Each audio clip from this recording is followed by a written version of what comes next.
कल हम लोगों ने डिस्कस कर लिया था कंस्ट्रेंट हम डिस्कस कर रहे थे।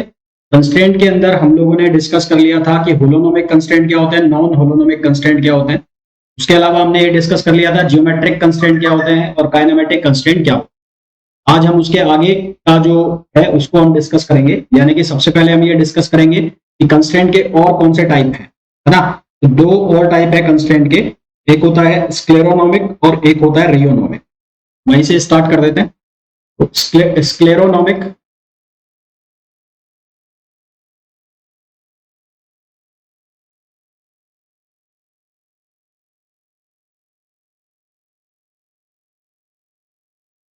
स्क्लेरोनोमिक स्क्लेरोनोमिक एंड, मेरी वॉइस आ रही है क्या आप लोगों को?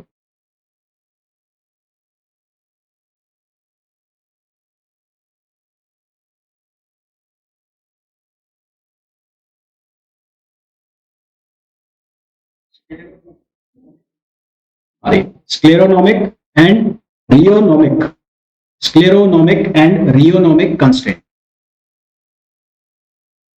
स्क्लेरोनोमिक एंड रियोनोमिक कंस्ट्रेंट, है ना।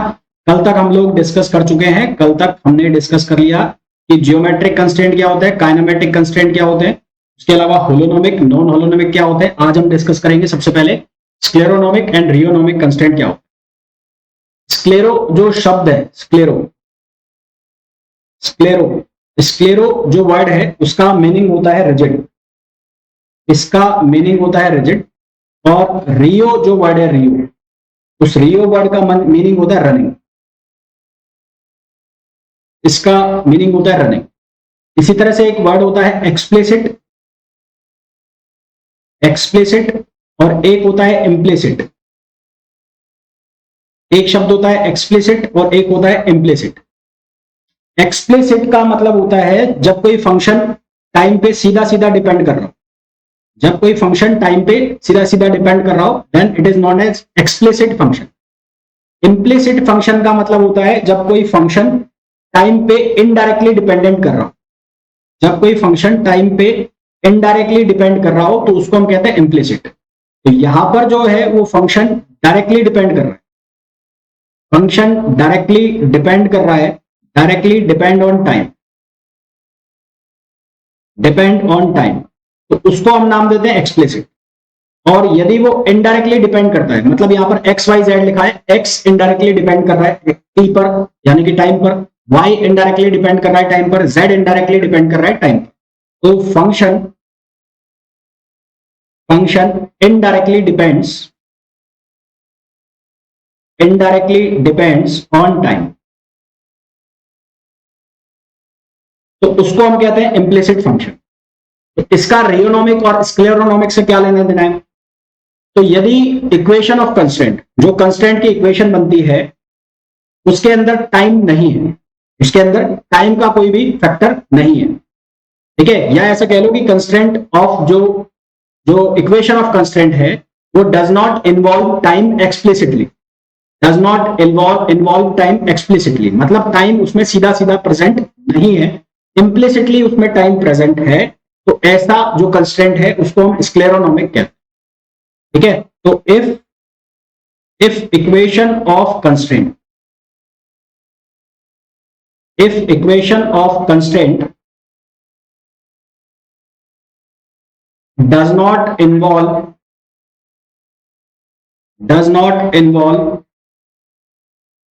time explicitly, explicitly का मतलब सीधे सीधे उसमें टाइम का कोई भी टर्म नहीं आ रहा है, then constraint is called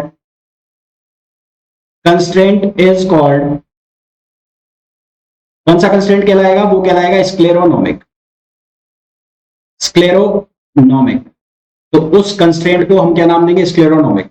example के लिए मैं बात करूं सिंपल पेंडुलम, अगर मैं सिंपल पेंडुलम का एग्जांपल लेता हूं तो सिंपल पेंडुलम की जो आपने इक्वेशन बनाई, सिंपल पेंडुलम की इक्वेशन बनाई थी वो क्या बनाई थी? X square plus Y square equals to constant, ये इक्वेशन बनाई थी। तो इस इक्वेशन के अंदर कहीं भी टाइम का कोई भी टर्म नहीं आ रहा है, तो ये जो इक्वेशन है ये क्या कहलाएगी? स्क्लेरोनोमिक इक्वेशन कहलाएगी। या ये जो कंस्ट्रेंट है ये क्या कहलाएगा, स्क्लेरोनोमिक कंस्ट्रेंट कहलाएगा। तो इसका एग्जांपल हो गया कौन, सिंपल पेंडुलम हो गया।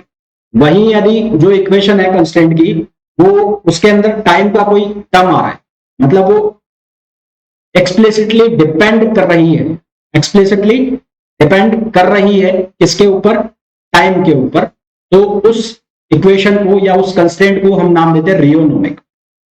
तो if equation of constraint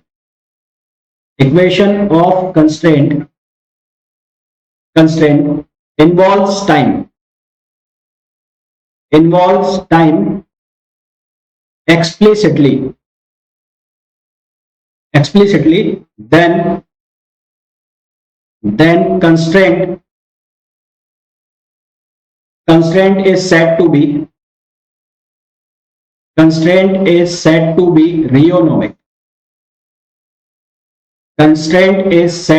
reonomic. तो जो कंस्ट्रेंट है उसको हम क्या नाम देंगे, रियोनोमिक नाम देंगे।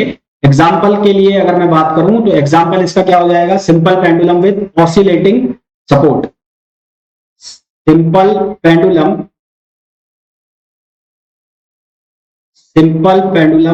With oscillating support.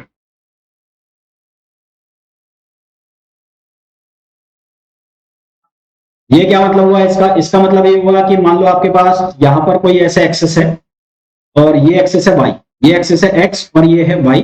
यहां पर मैंने कोई पेंडुलम अटैच किया हुआ है यहां इस तरह से, तो ये पेंडुलम का जो टाइम के रेस्पेक्ट में वेरी कर रहा है ना, ये बॉब है इसका, और यहां पर ये जो डिस्टेंस है, ये डिस्टेंस गिवन है हमें x, और ये जो इक्वेशन ऑफ कंस्ट्रेंट है x की वैल्यू ये हमें दी है a cos omega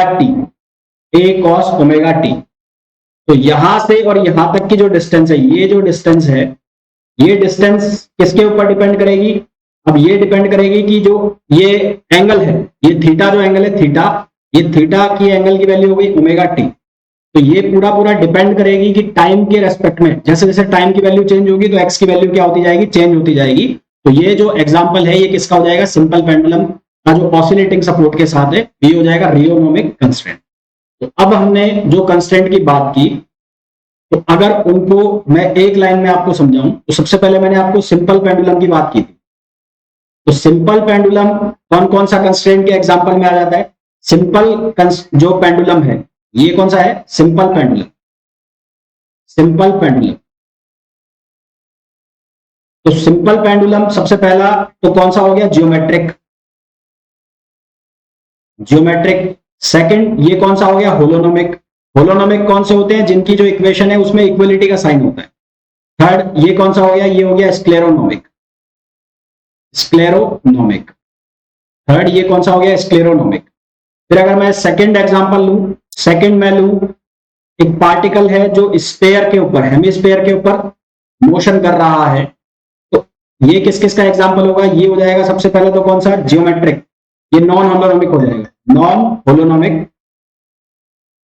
non holonomic क्योंकि इसकी जो इक्वेशन बनी थी उसमें इनइक्वालिटी का साइन था। सेकंड इसका जो जो किसका एग्जांपल हो जाएगा, सेकंड ये एग्जांपल हो जाएगा जियोमेट्रिक। सेकंड ये एग्जांपल किसका हो जाएगा, जियोमेट्रिक का।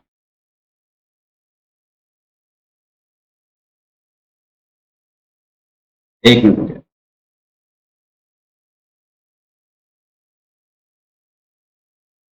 जियोमेट्रिक।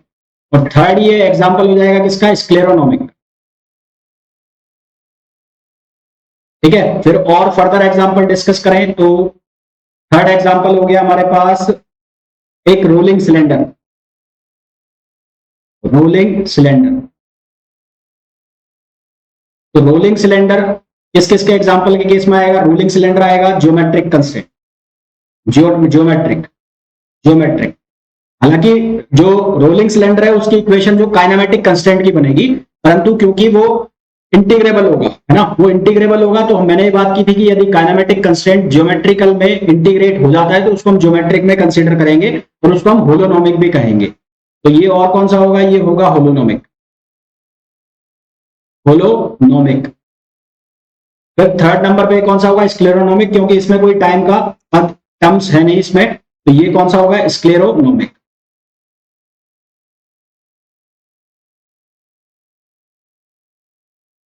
फोर्थ नंबर पे अगर हम बात करें तो रोलिंग डिस्क।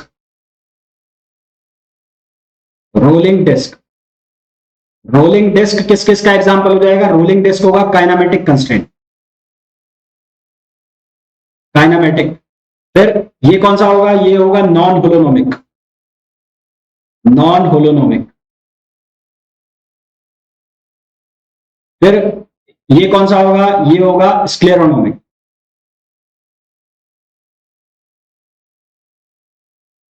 फिर हम बात करें फिफ्थ नंबर पे, तो फिफ्थ नंबर पे अगर हम बात करें एक ऑसिलेटिंग सपोर्ट की, simple pendulum, simple pendulum with oscillating support, with oscillating support, simple pendulum with oscillating support. इसके केस में कौन कौन से आ जाएंगे? इसके केस में आएगा एक रियोनोमिक, रियोनोमिक। फिर ये कौन सा एग्जांपल में आएगा? होलोनोमिक, क्योंकि इसकी जो इक्वेशन बनेगी वो बनेगी इक्वलिटी के साइन की। और फिर ये कौन सा आएगा? ये आएगा जियोमेट्रिक। ठीक है। इसी तरह से अगर मैं बात करूं एक पुली सिस्टम की, पुली सिस्टम की बात करूं,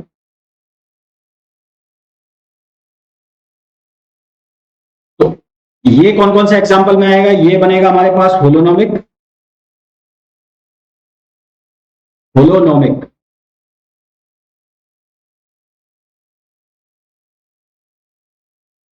फिर होलोनोमिक है, फिर आएगा ये जियोमेट्रिक, और ये कौन सा बनेगा? स्क्लेरोनोमिक। ठीक है।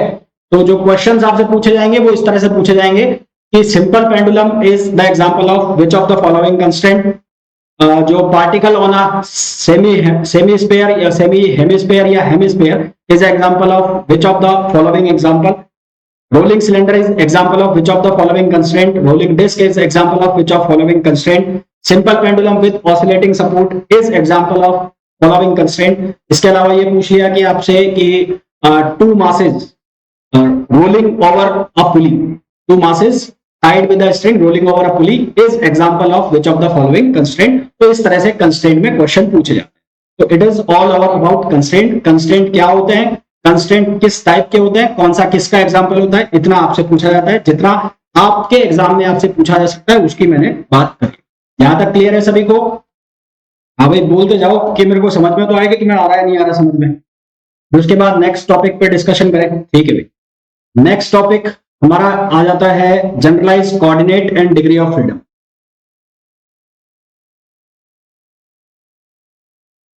Generalise coordinate and degree of freedom.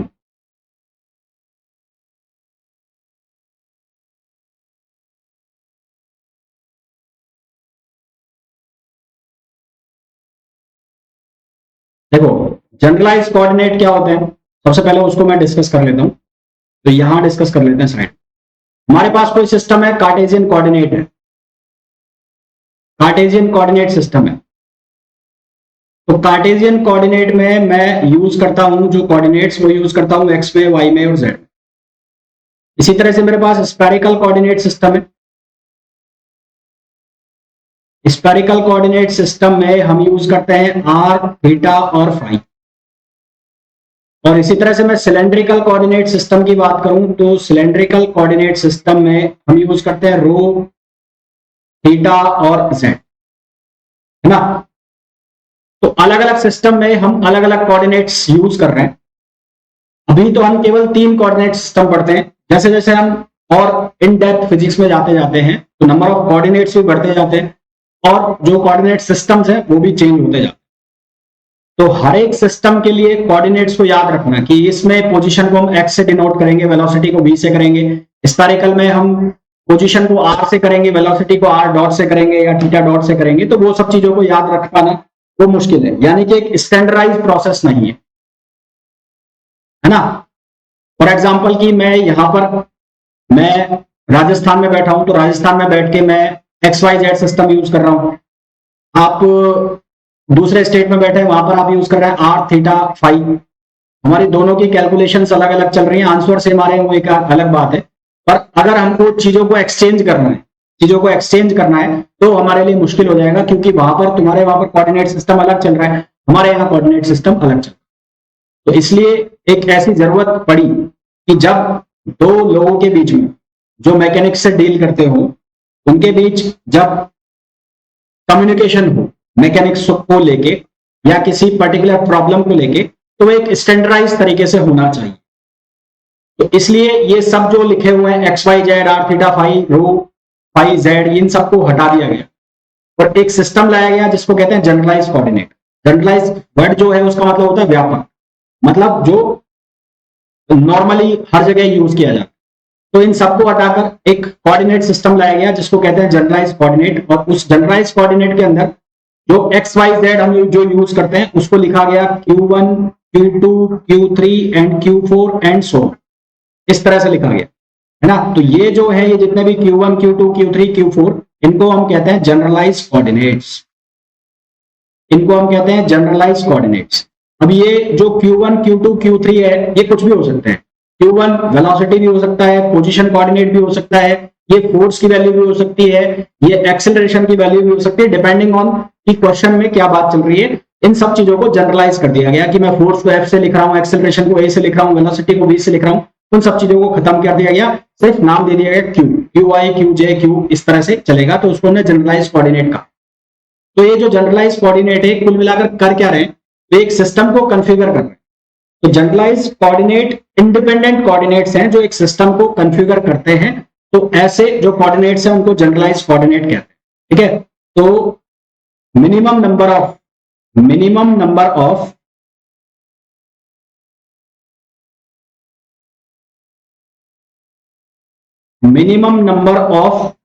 Independent coordinates,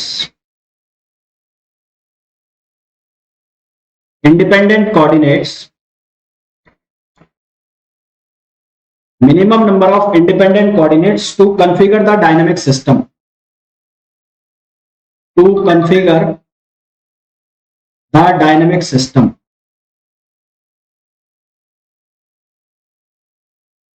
configure the dynamic system is called generalized coordinate,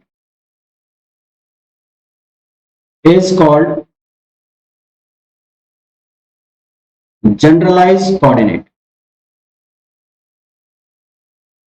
है ना। उनको हम क्या नाम देते हैं, जनरलाइज कोऑर्डिनेट नाम देते हैं। अब एक बहुत इंपॉर्टेंट चीज मैं लिख रहा हूं, नोट लगा के लिख रहा हूं, वो आपको याद रखनी है। फॉर होलोनोमिक सिस्टम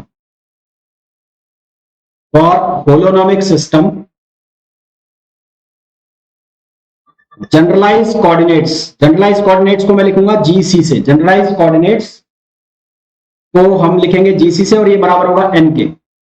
इसको हम डिनोट करेंगे किससे, N से, और ये बराबर होगा degree of freedom,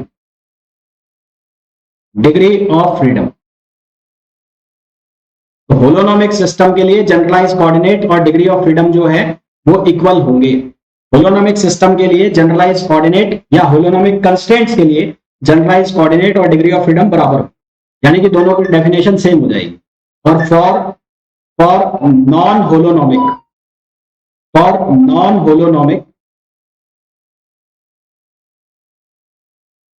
holonomic generalise coordinates जो है वो ज्यादा होंगे किससे, डिग्री ऑफ फ्रीडम से।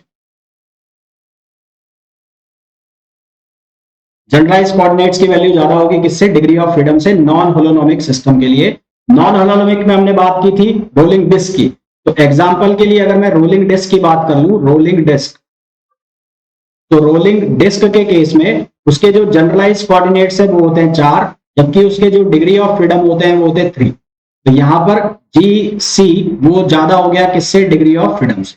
तो आप ये चीजें याद रखेंगे, ये सीधे सीधे बुलेट पॉइंट्स हैं जो एग्जाम में क्वेश्चन बन जाते हैं कि जो डिग्री ऑफ फ्रीडम है वो होलोनोमिक सिस्टम के लिए जनरलाइज कोऑर्डिनेट और डिग्री ऑफ फ्रीडम में क्या रिलेशन होता है, या नॉन होलोनोमिक सिस्टम के लिए जनरलाइज कोऑर्डिनेट और डिग्री ऑफ फ्रीडम में क्या रिलेशन। Is it clear? तो ये जो रोलिंग डिस्क है, ये तो कौन सा सिस्टम हो गया, ये हो गया नॉन होलोनोमिक। इसी तरह से अगर मैं सिंपल पेंडुलम की बात करूं, सिंपल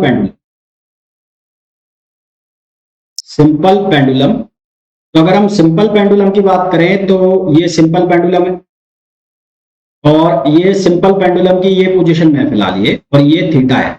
तो इसके पास एक ही मोशन है, कौन सी वाली, ये मोशन है ना। ये आगे पीछे ऐसे नहीं जा सकता, ये ऐसे ऊपर नहीं जा सकता, इसके पास केवल और केवल ये वाली मोशन है। तो इसके जो जनरलाइज कोऑर्डिनेट है, इसके जो जनरलाइज कोऑर्डिनेट है, वो जनरलाइज कोऑर्डिनेट क्या क्या होंगे इसके, या तो इसको एक्स से डिफाइन कर लो, या तो एक्स से डिफाइन कर लो और वाई से डिफाइन कर लो, है ना भाई। या तो इसको आप डिफाइन कर लो थीटा से, इसका जनरलाइज कोऑर्डिनेट सेलेक्ट कर लो आप थीटा, थीटा से भी डिफाइन हो जाएगा। और या एक्स से कर लो तो वाई में ऑटोमेटिकली डिपेंड हो जाएगा, और या फिर किससे डिपेंड कर लो, तो इसका जनरलाइज कोऑर्डिनेट कितना हो गया, एक हो गया। Either it is theta, either it is x और आइदर इट इज वाई, है ना। मैं यहां पर और लगा देता हूं, और तो इसकी डिग्री ऑफ फ्रीडम भी इसकी कितनी हो गई, एक, क्योंकि ये एक ही डायरेक्शन में मोशन कर सकता है। तो डिग्री ऑफ फ्रीडम क्या होता है, number of independent parameters required to define the motion, required to define the motion of the system is known as degree of freedom. तो इसका डिग्री ऑफ फ्रीडम भी कितना हो गया, एक ही हो गया। तो अब यहां पर आप देख रहे हैं, यहां पर आप देख पा रहे हैं कि डिग्री ऑफ फ्रीडम जो है उसकी वैल्यू फिक्स होगी, डिग्री ऑफ फ्रीडम की वैल्यू फिक्स होगी, पर जो जनरलाइज कोऑर्डिनेट्स है उनकी वैल्यू चेंज हो सकती है। डिग्री ऑफ फ्रीडम की जो वैल्यू है वो फिक्स होगी, पर जो जनरलाइज कोऑर्डिनेट है उसकी चॉइस डिपेंड करती है पर्सन टू पर्सन। तो मैं यहां नोट लगा के लिख देता हूं,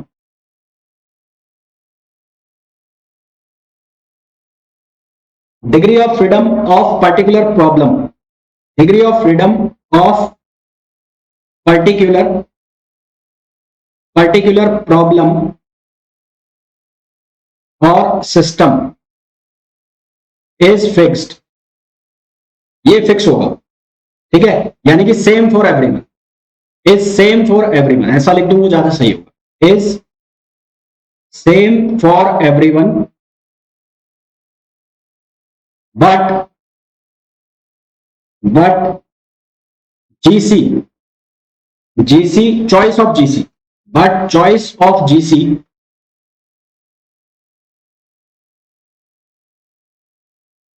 choice of GC depends on person, depend on person, यानी कि जनरलाइज कोऑर्डिनेट डिपेंड करेगा कि कोई पर्सन एक्स ले रहा है, कोई वाई ले रहा है, कोई थीटा ले रहा है। और ओवरऑल केस में डिग्री ऑफ फ्रीडम तो क्या आएगा, एक ही आएगा, है ना। तो डिग्री ऑफ फ्रीडम क्या होता है, जनरलाइज कोऑर्डिनेट क्या होता है, ये मेरे हिसाब से अच्छे से आप समझ गए होंगे। अब मैं बात करूंगा डिग्री ऑफ फ्रीडम एक थ्री डायमेंशन सिस्टम के लिए। तो degree of freedom for three dimensional system,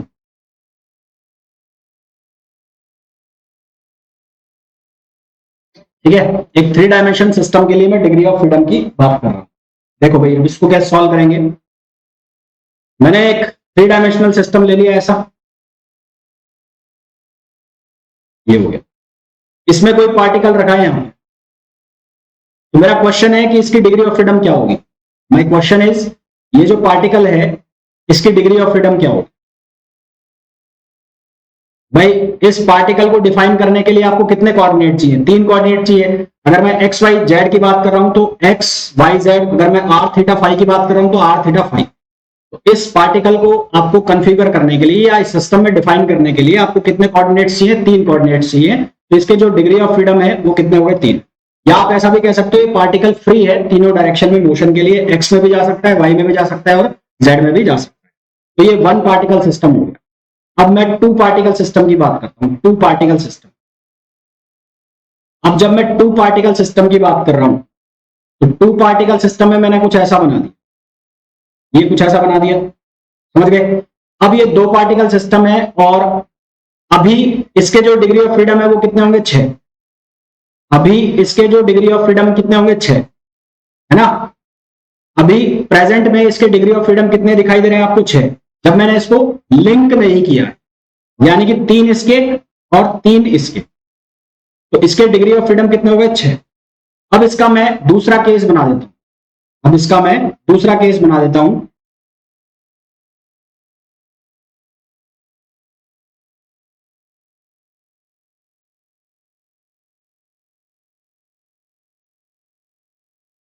अब मैंने इसको ऐसे लिंक कर दिया। अब जब मैंने इसको ऐसे लिंक कर दिया तो अब इसके डिग्री ऑफ फ्रीडम कितने हो गए? अब डिग्री ऑफ फ्रीडम, अब ये जो लिंक है, ये जो लिंक है ये किसका काम कर रहा है? ये काम कर रहा है कंस्ट्रेंट का। ये काम कर रहा है किसका? कंस्ट्रेंट का। तो अभी जब मैंने इसको लिंक से कंस्ट्रेंट कर दिया तो पहले इसके डिग्री ऑफ फ्रीडम कितने थे? 3, और इसके भी कितने थे? 3। और जैसे ये कंस्ट्रेंट आया तो एक डिग्री ऑफ फ्रीडम खत्म हो गया, तो कितने बन गए? 5। कितने बन गए? 5। या इसको दूसरा तरीका है कि इसके पार्टिकल के कितने? 3, इसके कितने? 3, और इसको जब दूसरे से कनेक्ट कर दिया तो कनेक्ट करने के बाद इसके कितने बचे? 2, तो टोटल कितने हो गए? 5। या फिर आप इसको ऐसे कर सकते हो, डिग्री ऑफ फ्रीडम को 3n माइनस के। 3n, n कितने पार्टिकल्स है? 2, और k मतलब है number of constraint. Number of constraint कितना हो गया? 1, तो भी कितना आ गया? 5। तो भी कितना आ गया? 5 आ गया। ठीक है, तो अभी इसके डिग्री ऑफ फ्रीडम कितने हो गए? 5। अब मैं नेक्स्ट एग्जांपल लेता हूं। अब मैंने ये कर दिया, एक पार्टिकल ये, एक पार्टिकल ये, एक पार्टिकल ये। तो अब इसके डिग्री ऑफ फ्रीडम कितने हो जाएंगे? अब इसके डिग्री ऑफ फ्रीडम हो जाएंगे 9 माइनस 1, 6। कितने हो जाएंगे? 6। भाई ये फॉर्मूला अगर लगाते हो तो 3 इंटू 3, और माइनस कंस्टेंट कितने आ गए? 1 2 3, तो ये कितना आ गए? 3 3 जा 9, 9 माइनस 3 कितना हो गए? 6 हो गए। तो इसके जो डिग्री ऑफ फ्रीडम हो गए कितने? 6 हो गए। एक तरीका तो ये आप फॉर्मूला लगाओ। दूसरा तरीका क्या है कि पहला जो पार्टिकल है उसके कितने? 3, इसको एक लिंक से कनेक्ट किया तो इसके कितने बचे? 2। अब ये वाला जो है, ये वाला जो पार्टिकल है 2 लिंक से कनेक्ट हो गया तो इसके पास कितने बचे? 1। तो टोटल कितने हो गए? 3 और 2 5 और 1 6। तो इसके डिग्री ऑफ फ्रीडम कितने आ गए? 6। अब मैंने ये बनाया, ये वाला बनाया। अब यहां पर ये मैंने इस तरह से एक स्क्वायर बना दिया। स्क्वायर बना दिया तो अब बताओ इसके डिग्री ऑफ फ्रीडम कितने होंगे? अब बताओ इसके डिग्री ऑफ फ्रीडम क्या होंगे?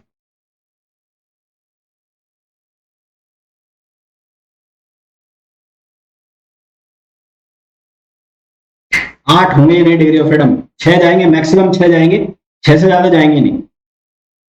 अब अगर आप ये फॉर्मूला लगाते हो 3n माइनस 1, 3n माइनस के, इस फॉर्मूला के अकॉर्डिंग कितना आएगा? 3 इंटू 4 पार्टिकल्स है तो 4 दिया 12, और 4 लिंक आपने जोड़े तो ये 8 आ रहा है, जो कि हो गया गलत। गलत हो गया। क्यों गलत? क्यों हो गया? देखो गलत इसलिए हो गया कि भाई इस पार्टिकल के डिग्री ऑफ फ्रीडम कितने? 3। ये एक लिंक से कनेक्टेड है तो इसके कितने हो गए? 2। फिर इस पार्टिकल की बात करो, ये 2 लिंक से कनेक्टेड है तो कितना हो गया? इसका 1।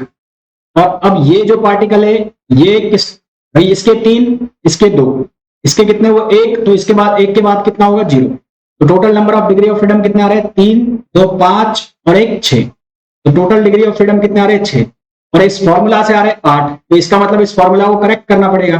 करेक्ट करने के लिए इसके 2 कंस्ट्रेंट और बनाने पड़ेंगे। तो 2 कंस्ट्रेंट कौन से बनाएंगे? ये 2 कंस्ट्रेंट और बनाएंगे, ये 2 कंस्ट्रेंट और बनाएंगे। अब जब मैं ये फॉर्मूला लगाऊंगा 3n माइनस के, तो 3 इंटू 4 माइनस, अब कंस्ट्रेंट कितने हो जाएंगे? 6। तो अब आंसर आ जाएगा 6।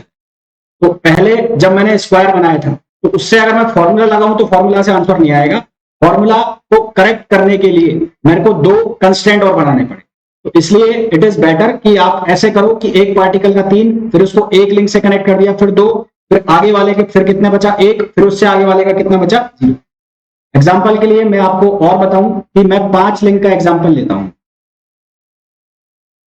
5 लिंक का मतलब मैंने ये बना दिया, 1 2 3 4 और 5, ऐसे बना दिया।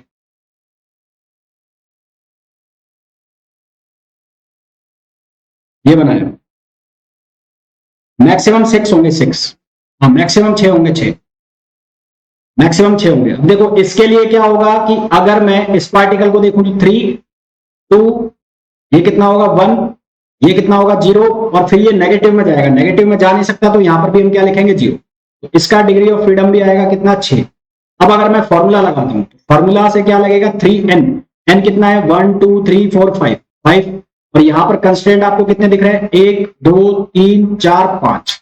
तो यहां से अगर मैं सॉल्व करता हूं तो कितने आ रहे हैं? 10। यानी कि मेरे को क्या बनाने पड़ेंगे? 4 कंस्ट्रेंट और लगाने पड़ेंगे, क्योंकि मेरे को 6 आंसर लाना है। तो 4 कंस्ट्रेंट कौन से लाने हैं? जो कनेक्ट नहीं है उनको कनेक्ट करो। तो एक कंस्ट्रेंट ये हो गया, एक एक कंस्ट्रेंट ये हो गया, 2, फिर एक कंस्ट्रेंट ये हो जाएगा 3, ठीक है। तो 1 2 3, और कौन सा रह गया, एक कंस्ट्रेंट और बनाओ, एक कंस्ट्रेंट आप ये लाओ और एक कंस्ट्रेंट आप ये लाओ।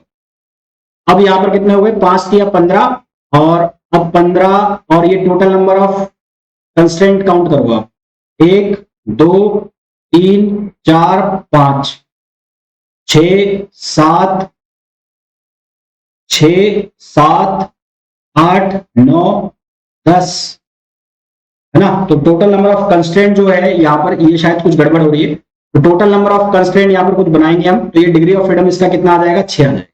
तो इसका मतलब जो मैक्सिमम जो हमारे पास डिग्री ऑफ फ्रीडम हो सकता है 3D में ना, तो मैक्सिमम डिग्री ऑफ फ्रीडम हमारे पास कितने होंगे, मैक्सिमम DOF तो हमारे पास कितने हो गए, 6 हो गए। और जब हम नंबर ऑफ पार्टिकल्स को कनेक्ट करते जाएंगे, जब हम नंबर ऑफ पार्टिकल्स को इस तरह से कनेक्ट करते जाएंगे तो वो बन जाएगी रिजिड बॉडी ना। तो when number of particles connected together, then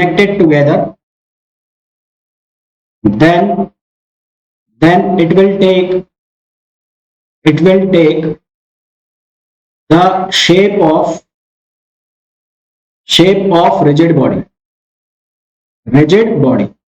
तो एक रिजिड बॉडी के लिए maximum number of degree of freedom जो होते हैं रिजिड बॉडी के लिए, तो फॉर रिजिड बॉडी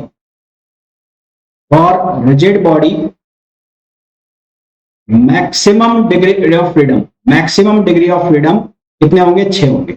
इससे कम भले ही हो सकते हैं, इससे ज्यादा नहीं हो सकते। कम डिपेंड करेगा कि वो किस पोजीशन में आपको दिया हो, है ना। इट इज पॉसिबल कि वो 6 से कम हो सकते, it is possible that it can be less than 6, वो 6 से कम हो सकते हैं। कैसे हो सकते हैं, जैसे कि मैं आपको एक कंपाउंड पेंडुलम का एग्जांपल दूं, कंपाउंड पेंडुलम।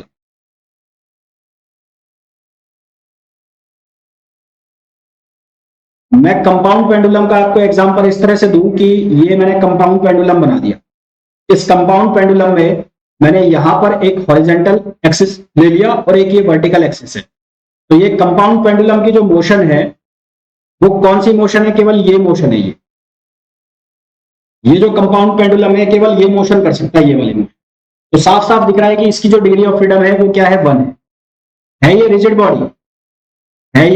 बॉडी पर इसकी डिग्री ऑफ फ्रीडम क्या है, 1 है, ठीक है। इसी तरह से मैंने ये जो कंपाउंड पेंडुलम है या कोई रिजिड बॉडी है, इसी तरह से कोई रिजिड बॉडी है, ये एक रिजिड बॉडी है, और इस रिजिड बॉडी का मैंने एक पॉइंट फिक्स कर दिया। इस रिजिड बॉडी का मैंने एक पॉइंट फिक्स कर दिया। तो एक point fix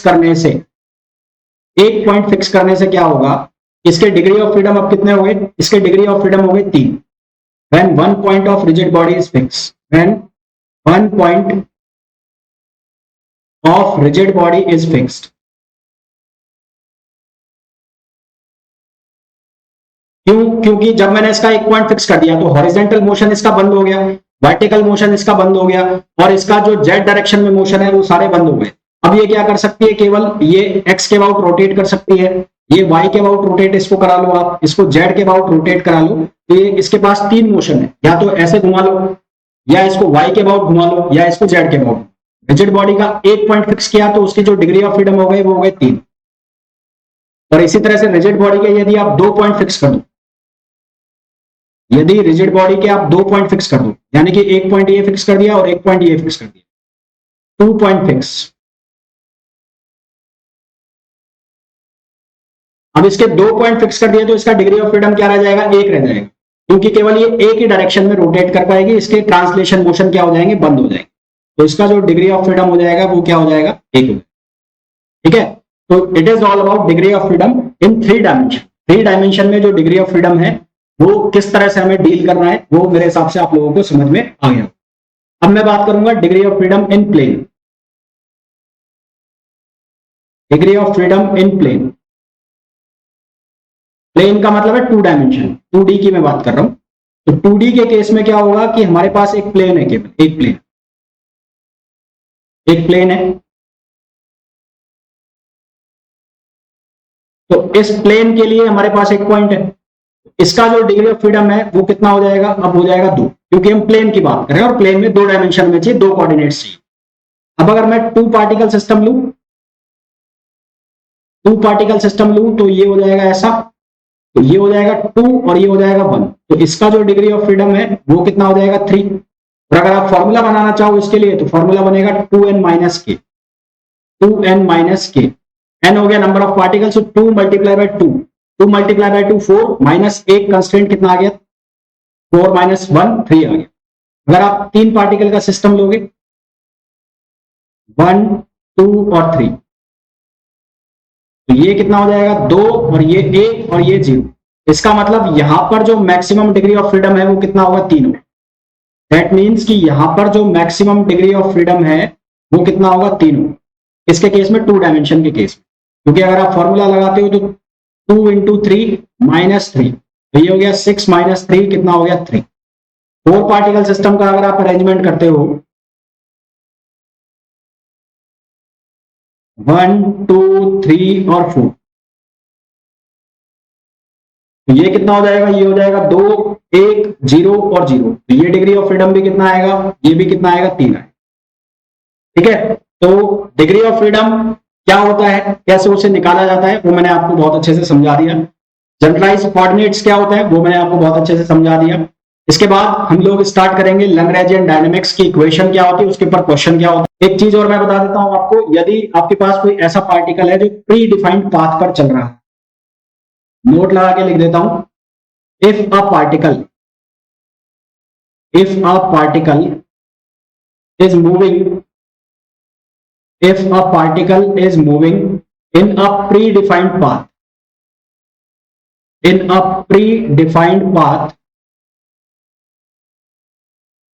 then degree of freedom of particle